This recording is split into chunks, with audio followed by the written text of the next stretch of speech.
Monsieur l'ambassadeur, monsieur le gouverneur de la BRH, mesdames et messieurs.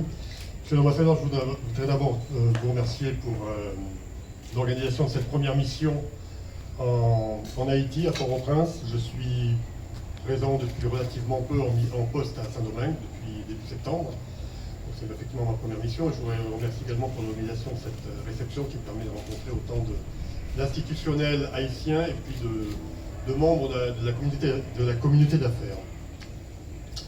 Je voudrais saluer également mes deux collègues de Proparco qui sont dans la foule, Valérie Vicini et Julio Henrien, qui suivent également Haïti depuis la République dominicaine et qui sont également cette semaine à Port-au-Prince.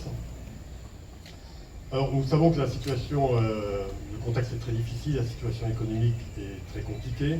Bon, je ne voudrais pas paraître exagérément optimiste, ça serait quand même, je pense, assez malvenu, mais je voudrais peut-être donner marquer deux ou trois points qui peuvent peut-être permettre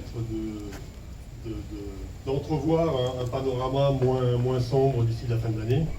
Donc effectivement, il y a la situation économique. Après 4 années de décroissance, le FMI anticipe une légère reprise de l'économie avec une croissance du PIB de 0,3% cette année.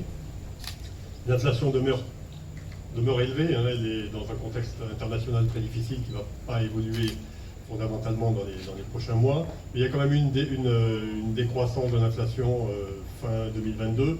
Et de la même manière, le FMI anticipe aussi une relative décroissance d'ici la fin 2023. Et puis, comme vous l'avez signalé, monsieur l'ambassadeur, l'assainissement des finances publiques est effectivement très importante, avec l'adoption du budget 2023-2024 en décembre, donc de manière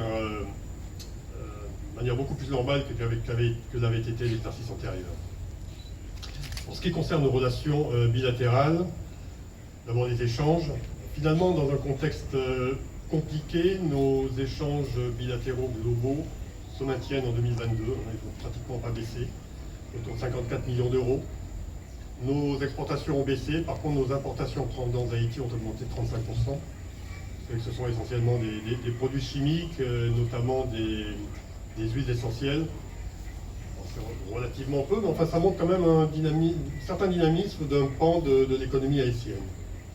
En ce qui concerne les investissements, traditionnellement les entreprises françaises sont très présentes dans le secteur de l'infrastructure. Certaines malheureusement ont dû temporairement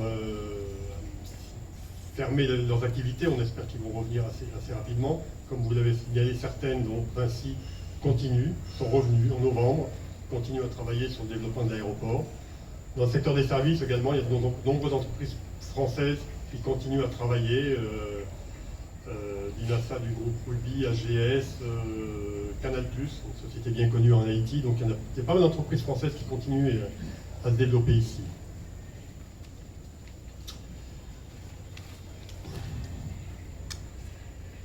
Alors, je voudrais signaler également dans le secteur des investissements la coopération qui a été engagée entre le CFI, le Centre de facilitation des investissements, et un consortium français constitué entre le consultant DMI et Business France, qui est un petit peu toute proportion gardée, notre CFI local. C'est l'agence française qui doit développer les exportations françaises et l'attractivité. Donc cette coopération doit assister le CFI justement dans ses missions de développement de l'attractivité et d'accompagnement des investisseurs, ce qu'on appelle l'aftercare.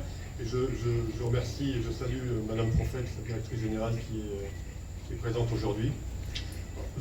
Ça peut peut-être paraître un peu incongru à certains dans les circonstances actuelles, mais je pense sincèrement qu'il l'avenir se prépare, et l'avenir se prépare maintenant. L'avenir économique passe par le développement des investissements, et notamment des investissements créateurs d'emplois.